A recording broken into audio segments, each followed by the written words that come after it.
Hello students, today we will take up the unit 3.4 of our PME 301 syllabus, 5 functions of management। प्रबंधन के जो 5 मुख्य कार्य हैं उसको हम इस सब यूनिट के अंदर देखेंगे। ये हमारे सिलेबस PME 301 के यूनिट 3.4 का हिस्सा है। कई लेखक जो हैं वो 4 फंक्शंस बताते हैं मैनेजमेंट के, planning, organising, leading and controlling, और कई 5 एक और फंक्शन उसमें स्टाफिंग ऐड कर देते हैं। तो सबका अपना अपना नज़रिया है, गोल घूम फिर के अपन वही फंक्शंस पर आते हैं।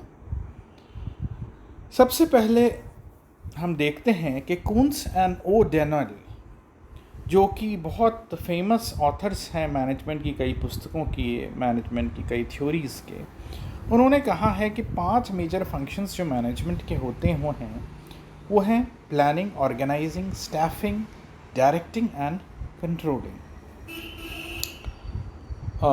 इसमें कई लोग डायरेक्टिंग की जगह लीडरशिप बोलते हैं या लीडिंग बोलते हैं।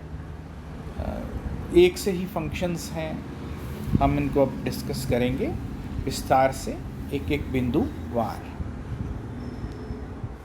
ये पांचों जो फंक्शन है मैनेजमेंट के, ये एक सितारे के 4 कोणों की तरह हैं और इन्हीं के चारों तरफ पूरा मैनेजमेंट घूमता है।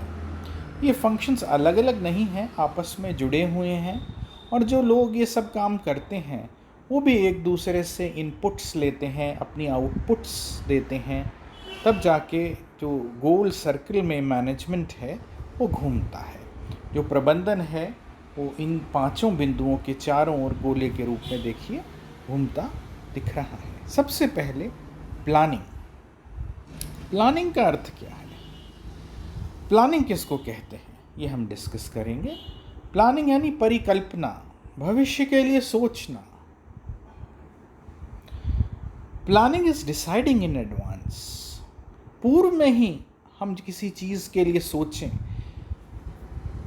What to do, how to do, क्या करना है, कैसे करना है, व्हाई टू डू, क्यों करें, वेयर टू डू, कहाँ करना है, और who will be responsible for doing, काम करने के लिए जिम्मेदार कौन होगा। ये सब निर्णय प्लानिंग के तहत आते हैं। डेफिनेशन, परिभाषा प्लानिंग की। Planning bridges the gap from where we are to where we want to go. इस परिकल्पना में हमें ये देखना होता है हम अभी कहाँ हैं और हम कहाँ पहुँचना चाहते हैं, हमारी मंजिल क्या है। It makes it possible for things to occur which would not otherwise happen. तो कून्स एंड डोनाल्ड कहते हैं कि इसके बिना वो कई चीज़ें जो हम चाहते हैं हो जाएं वो नहीं हो सकती। प्लानिंग बहुत ज़रूरी है। इम्पॉर्टेंस ऑफ प्लानिंग, इसका महत्व क्या है, क्यों हम करें प्लानिंग। प्लानिंग प्रोवाइड्स डायरेक्शंस, ये हमें दिशा देती है। Planning reduces the risk of uncertainty, अनिश्चितता जो है उसको ये दूर करती है। Planning reduces overlapping and wasteful activities. इस परिकल्पना से हमारी जो एक काम है उसे बार बार कर रहे हैं, या लोग एक ही काम और सोच पे चल रहे हैं और बर्बाद कर रहे हैं अपना समय और श्रम, वो रुकता है। प्लानिंग प्रमोट्स इनोवेटिव आइडियाज़, नए विचार, नई सोच प्लानिंग के तहत ही आते हैं। Planning facilitates decision making. Planning की वजह से, परिकल्पना की वजह से निर्णय लेने में आसानी होती है। Planning establishes standards for controlling. किसी चीज़ को नियंत्रित करना है वह भी प्लानिंग के तहत आएगा। जैसे एक छोटा सा मैं एग्जाम्पल देता हूँ। आपके पास 100 रुपये हैं और आपको उससे पूरा दिन बिताना है। अब आपको उसमें प्लान करना होगा कि किस समय पे हम कितना खर्च करेंगे, किस चीज़ पे कितना खर्च करेंगे, कहाँ हम पैसा बचाएंगे, कैसे हम अपने संसाधन जो सीमित हैं, चाहे वो भारत सरकार का अरबों खरबों का बजट हो या आपकी पॉकेट मनी के 100 रुपये हों, हर चीज़ के अंदर बहुत सोच कर समझ कर व्यवस्था के अनुसार हमें काम करना होता है। पैसा ही नहीं, समय, श्रम, बाकी चीज़ें, हर चीज़ में प्लानिंग चलती है। आप सुबह उठते हैं, आप सोचते हैं आज दिन कैसे प्लान करूं, सुबह अखबार रीड करूंगा फिर या करूंगी, फिर अपनी फ्रेंड से बात करूंगी, कॉलेज जाऊंगी, वहाँ से लौट के माता जी का काम करूंगी, उसके बाद 1 घंटे स्टडी करूंगी, नहीं स्टडी नहीं टीवी देखूंगी, व्हाट्सएप पर चैट करूंगी, ये करूंगी। तो आपने सुबह से एक खाका बनाया दिन का जिसके अनुसार आप काम करेंगे। फीचर्स ऑफ प्लानिंग, तो इसके मुख्य बिंदु क्या होते हैं वो देखते हैं हम। Planning focuses on achieving objectives, ये लक्ष्यों को प्राप्त करने के लिए, निर्धारित लक्ष्यों को प्राप्त करने के लिए उस पर केंद्रित रहती है। It is a primary function of management, ये प्रबंधन का एक मुख्य घटक है। इट इज़ परवेसिव, चारों तरफ फैला हुआ है। इट इज़ कंटिन्यूस, ये लगातार होने वाली चीज़ है। हर पल हम प्लान कर सकते हैं क्योंकि संसार इतनी जल्दी जल्दी बदल रहा है, इतनी नई व्यवस्थाएं आ रही हैं। इट इज़ फ्यूचरिस्टिक, ये भविष्य को लेके दांव है। इट इन्वॉल्व्स डिसीजन मेकिंग, ये निर्णयात्मक गतिविधि है। It is a mental exercise, ये बहुत इंपॉर्टेंट बिंदु है। प्लानिंग जो है वो बुद्धि से होती है और उसमें बहुत सारी चीज़ों की मदद ली जाती है। अन्य लोगों की व्यक्तियों की हम मदद लेते हैं, हमारे सलाहकार होते हैं उनसे हम मदद लेते हैं। प्लानिंग के अंदर हम कंप्यूटर से, सॉफ्टवेयर से, बहुत सारे और टूल्स से भी मदद ले सकते हैं। हमारे पूर्व के अनुभव भी हमारी प्लानिंग को बदल सकते हैं। प्लानिंग प्रोसेस, जो हमारी प्लान करने की जो तकनीक है उसको भी बहुत सारे थिंकर्स ने कैटेगराइज किया है कि हम प्लान कैसे करते हैं। सबसे पहले सेटिंग ऑब्जेक्टिव्स, हमारे लक्ष्य हैं हम उन्हें निर्धारित करें। डेवलपिंग प्रेमाइसेस, हमें अपनी सीमाएं पता होनी चाहिए कि क्या क्या हो सकता है, क्या नहीं हो सकता, और उसी के अंदर हम काम करेंगे। Identifying alternative courses of action, अब कोई काम करना है उसे कई तरीके से किया जा सकता है। जैसे आपको किसी जगह जाना है मिलने किसी से, तो उसके कई रास्ते हो सकते हैं। कोई रास्ता ज़रा लंबा है पर रोड अच्छी है, कोई रास्ता छोटा है उसमें ट्रैफिक ज़्यादा है, कोई तीसरा रास्ता है उसमें खड्डे ज़्यादा हैं, चौथा रास्ता है उसमें रास्ते में रोड पे बीच में खड़ा हुआ आपका कोई दुश्मन है। तो ये सब ऑल्टरनेटिव्स होते हैं, क्या क्या हम पे विकल्प हैं। इवेल्युएटिंग ऑल्टरनेटिव कोर्सेज, हमें देखना है इन विकल्पों में क्या क्या संभावनाएं हैं। सेलेक्टिंग एन ऑल्टरनेटिव, इन विकल्प जो 4-5 मैंने गिनाए, आपको अपने फ्रेंड से मिलने जाना है तो उसके अंदर क्या क्या विकल्प हैं, उनमें से एक विकल्प हमें चुनना है। इम्प्लीमेंट द प्लान, उस चीज़ को जिसको हमने चुना है उसके लिए हम कार्य करें। फॉलो अप एक्शन, हमें वापस भी ये देखना होगा हमारा काम उस अनुसार हो रहा है नहीं हो रहा, वापस से हमें कुछ फीडबैक्स चाहिए। सेकेंड हिस्सा होता है मैनेजमेंट का जो हम डिस्कस करते हैं, ऑर्गेनाइजिंग। जैसे ज़मीन पर, अब तक तो दिमाग पर चीज़ थी, अब ज़मीन पर हम सब मिल के कैसे उसकी व्यूह रचना बनाएंगे। डेफिनेशन, लुइस ए एलन कहते हैं, organisation is the process of identifying and grouping of the works to be performed, defining and delegating responsibility and authority, and establishing relationships for the purpose of enabling people to work most efficiently. ज़रा लंबी definition है, छोटे टुकड़ों में हम इसको समझेंगे। Official definitions हमेशा ज़रा लंबी होती हैं, तार्किक होती हैं, समझने में ज़रा समस्या देती हैं। कोई बात नहीं, ज़िंदगी में हर चीज़ आसान हो ये ज़रूरी नहीं होता। तो कोई संगठन है, उसमें क्या काम करने हैं और एक से कामों को झुंड बनाना, कैसे काम करने हैं, किसको जिम्मेदारी काम की देती हैं, किसको अधिकार देना है आदेश देने का, और वो रिश्ते जो बनाने हैं उस काम के अंदर एक व्यक्ति और दूसरे व्यक्ति के बीच में, ताकि हमारा सिस्टम उच्च दक्षता के साथ काम करे। इसको हम, इसकी परिभाषा कहते हैं। इम्पॉर्टेंस ऑफ ऑर्गेनाइजिंग, इसका महत्व क्या है इस पे हम देख लें। Organising helps organisations to reap the benefit of specialisation. आज के युग में हर चीज़ के लिए एक विशिष्ट ज्ञान वाला व्यक्ति चाहिए। जैसे पहले, आज से 20-30 साल पहले कोई बीमार होता था, कॉलोनी में कोई डॉक्टर होता था, कोई भी बीमारी हो, बच्चे को, बूढ़े को, किसी को, उस पर ले जाते थे, वो ठीक भी कर देता था। अब ऐसा नहीं है। आप एक मल्टी स्पेशलिटी वाले अस्पताल में जाएं, जहाँ बहुत सारे चिकित्सक हैं, सब पे अपनी अपनी विशिष्ट सब्जेक्ट है और वो उसका एक विशिष्ट इलाज करेंगे। तो अस्पताल में साधारण डॉक्टर नहीं चाहिए, बल्कि विशिष्टता वाले अनेक अनेक अनेक डॉक्टर्स की आवश्यकता है। तो उसी तरह हमारे जो ऑर्गेनाइजेशन है, हमारी संस्था है, उसके अंदर भी हमें विशिष्ट ज्ञान वाले लोग चाहिए। सबके अलग अलग फंक्शंस होंगे जिनमें वो विशेष दक्षता रखते होंगे। It provides for optimum utilisation of resources. इसमें जो हमारे संसाधन हैं उनका सबसे अच्छा उपयोग कैसे हो, यह देखा जाएगा। It helps in effective administration. प्रशासन जो है वो उच्च दक्षता के साथ ऑर्गेनाइजेशन के अंदर चलेगा। It allows for expansion and growth. हमारा ऑर्गेनाइजिंग जो चैनल्स हैं वह वृद्धि करें, ग्रोथ करें और आगे बढ़ें, उसमें ये काम करता है। Helps in achieving coordination among different departments. अलग अलग जो विभाग हैं उनके अंदर सामंजस्य बनाने में ये मदद करता है। It create scope for new change. नया बदलाव लाना है हमें तो उसमें ये मददगार साबित होता है। ऑर्गेनाइजिंग प्रोसेस, अब ये तो बात हमने देखी थी कि भाई इसका महत्व क्या है, क्या चीज़ है, कैसे होता है। अब हम देखेंगे कि जो तकनीक है ऑर्गेनाइजिंग की वो कैसे काम करेगी, वो कार्यविधि क्या होगी जिसको बोलना चाहिए। सबसे पहले डिवीजन ऑफ वर्क, जो काम है, जो श्रम है, उसका बंटवारा हो, हर व्यक्ति को पता हो कि उसको क्या काम करना है।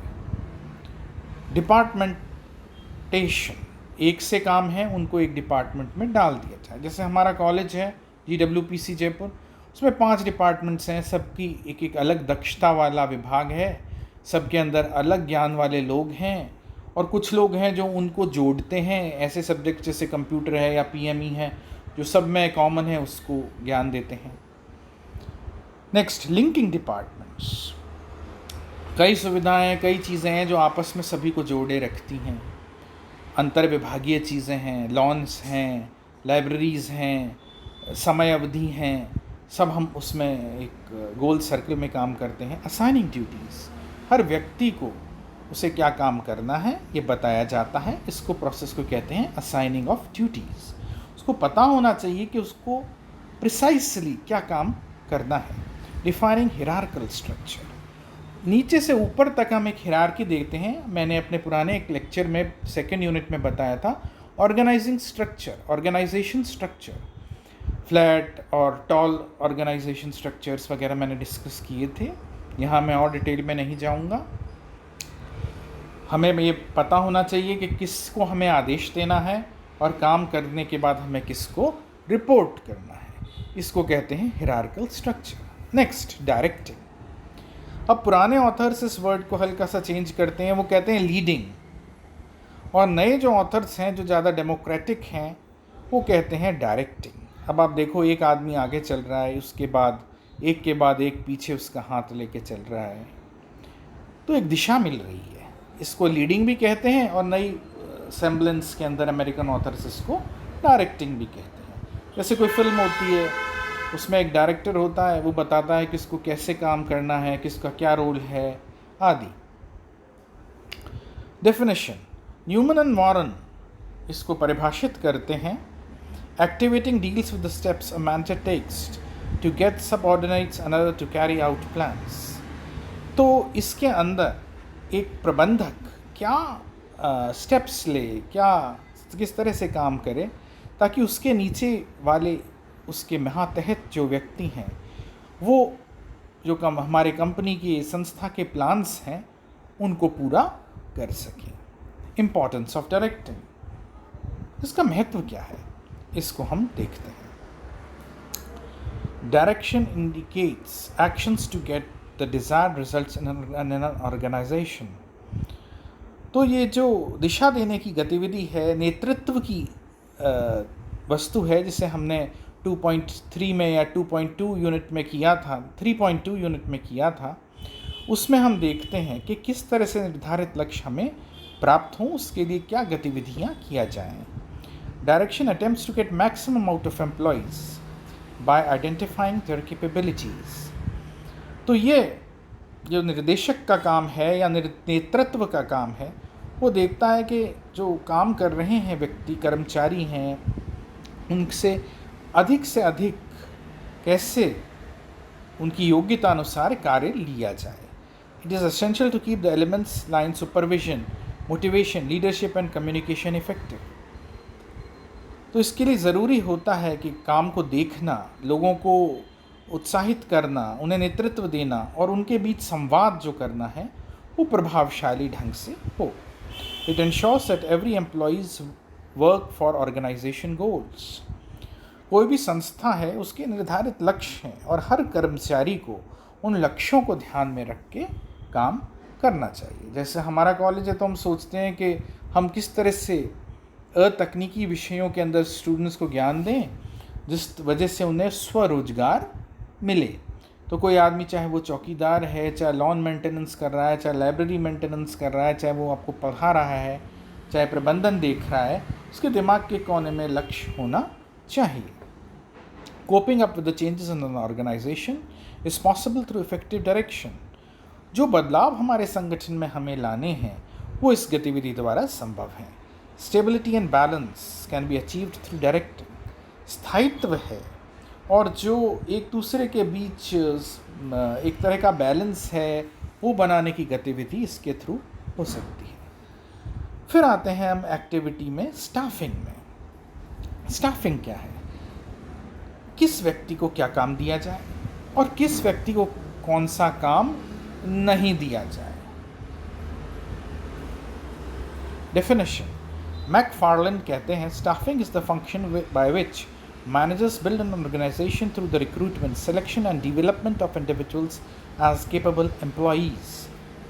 तो मैकफार्लेन कहते हैं कि स्टाफिंग वह गतिविधि है जिसके द्वारा प्रबंधक एक संस्था के अंदर व्यक्तियों का चयन करते हैं, उनका विकास करते हैं और उनकी योग्यताओं को बढ़ाते हैं ताकि वह एक योग्य कर्मचारी के रूप में काम कर सकें। इसकी महत्व, इम्पोर्टेंस क्या है वो हम देखते हैं। Filling the organisational positions. संस्था के अंदर जो अलग अलग प्रबंधक की पोस्टें हैं उसमें किसको लगाया जाए। Developing competencies to challenges. अब नए परिवर्तन हो रहे हैं तो उसके लिए हम कैसे योग्यताएं बढ़ाएं लोगों की, उन्हें ट्रेन करें, उन्हें नए सॉफ्टवेयर पर काम करना सिखाएं, उन्हें बोलने के, व्यक्तियों से व्यवहार करने की कुशलता विकसित करें। Retaining personal professionalism. जो व्यक्ति बहुत अच्छे काम कर रहे हैं उनको हम कैसे इनाम दें, कैसे हम उन्हें संतुष्ट रखें कि वो संस्था के लिए काम करते रहें। Optimum utilisation of human resources.